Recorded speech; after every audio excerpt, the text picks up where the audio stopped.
When he ascended on high, he led captivity captive and gave gifts to them. Here, the devil is not in the heavenlies, not even in the mid-heaven. He is down there in the hell. So why does the Lord needs to go up to heaven? There are people who were captive by this devil. They were under captivity. To redeem them, the Lord took power to receive power on the heavenlies.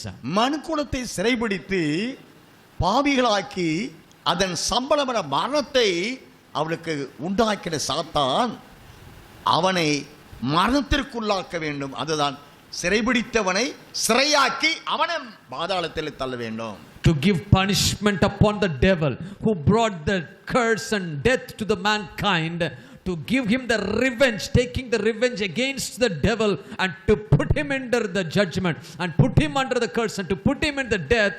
The Lord's plan is that the avengement, the revengement has to be given to the devil through the people who had been afflicted by himself. இந்த தேவ தீர்மானத்தை, தீர்க்க தரிசனத்தை நிறைவேற்றுகிறவர்களுக்கு தேவன் காவலாளியாக இருக்கிறார். For to fulfill this plan of the Lord is raising such group of people. For this people, the Lord himself will be a protector.